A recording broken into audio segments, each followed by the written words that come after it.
Assalamualaikum warahmatullahi wabarakatuh. Saya Emilia Aristini Tias, ahli media kebidanan, peserta Laser CPNS Kabupaten Sumbawa tahun 2021, angkatan 53 kelompok 2. Pada kesempatan kali ini, saya akan mempresentasikan tentang analisis isu kontemporer berdasarkan tupoksi di puskesmas tempat saya bekerja, yaitu UPT Puskesmas Kecamatan Lunyuk, di bawah bimbingan tutor Bapak Dr. Muslihin, SPD MPD.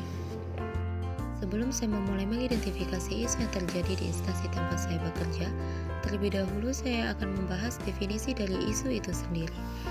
Isu adalah suatu hal yang terjadi baik di dalam maupun di luar suatu organisasi yang apabila tidak ditangani maka akan berdampak negatif pada organisasi tersebut, bahkan berlanjut pada tahap kritis.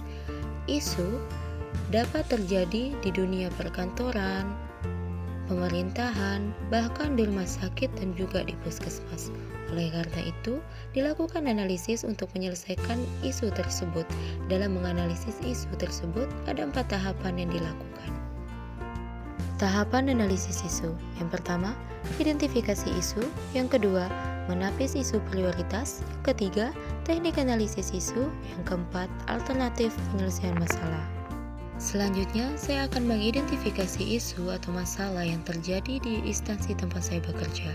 Yang pertama, masih tingginya angka anemia pada ibu hamil di UPT Puskesmas Kecamatan Lunyuk.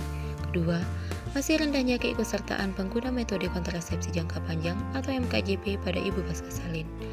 Ketiga, masih kurangnya pengetahuan ibu hamil, nifas, dan menyusui tentang vaksinasi COVID-19. Yang keempat, masih tingginya angka kehamilan anak di bawah umur di UPT Puskesmas Kecamatan Lunyuk. Yang kelima, masih kurangnya pengetahuan ibu dan dukungan keluarga tentang pemberian ASI eksklusif.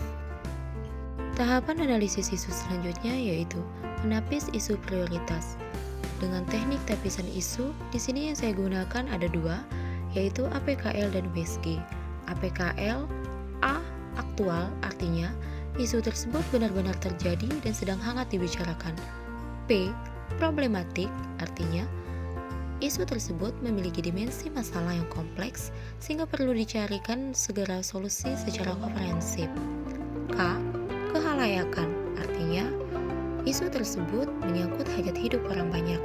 L, layak, artinya isu tersebut masuk akal, realistis, relevan, dan dapat dimunculkan inisiatif pemecahan masalah.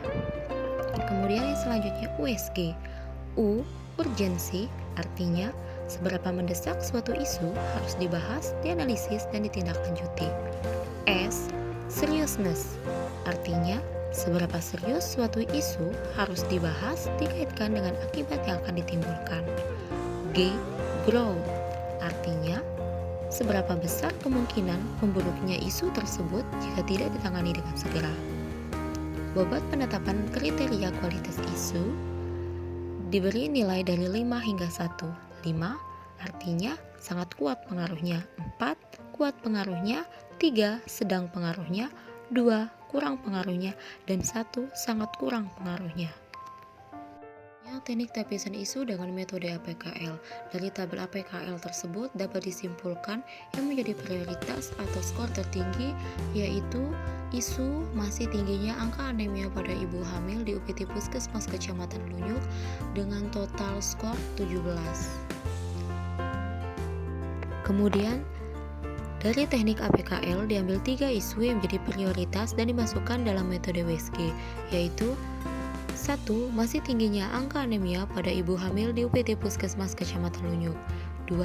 Masih kurangnya pengetahuan ibu hamil, nifas, dan menyusui tentang vaksinasi COVID-19. 3.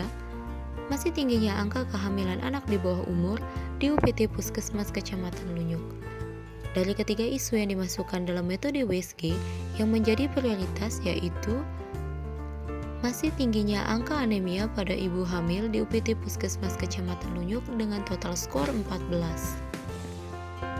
Teknik tapisan isu APKL dan WSG ditetapkan isu terpilih yaitu masih tingginya angka anemia pada ibu hamil di UPT Puskesmas Kecamatan Lunyuk. Setelah ditetapkan isu terpilih, selanjutnya akan dianalisis dengan diagram fishbone.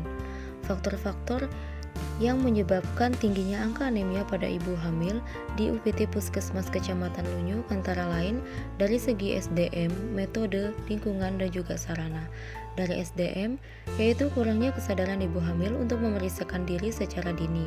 Dari metode, pengawasan dan evaluasi minum tablet tambah darah yang belum optimal, sulitnya kontrol rutin dan berkelanjutan. Kemudian dari sarana, kurangnya alat monitoring kepatuhan minum tablet tambah darah pada ibu hamil. Kemudian dari segi lingkungan, kurangnya edukasi ibu hamil tentang bahayanya anemia. Setelah dilakukan analisis dengan menggunakan diagram fishbone, selanjutnya dibuat alternatif pemecahan masalah dari isu tersebut. Ada 3 alternatif pemecahan masalah. Yang pertama, monitoring ibu hamil dengan cara membuat kartu kontrol minum tablet tambah darah dengan melibatkan peran serta suami. Tahapannya, 1. Menentukan jadwal monitoring ke rumah ibu hamil anemia.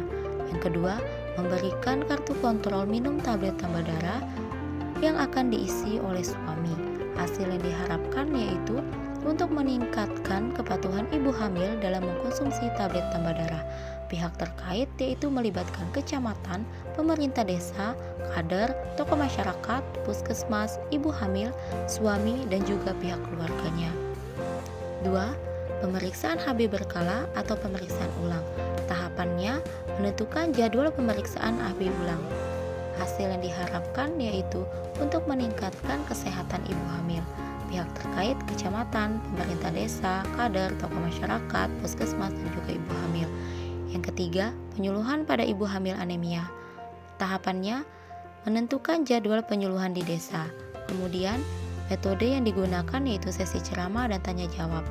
Hasil yang diharapkan yaitu untuk meningkatkan pengetahuan ibu hamil tentang anemia, pengertian anemia, tanda gejala anemia, dan pencegahannya. Pihak terkait yaitu kecamatan, pemerintah desa, kader, tokoh masyarakat, puskesmas, dan juga ibu hamil.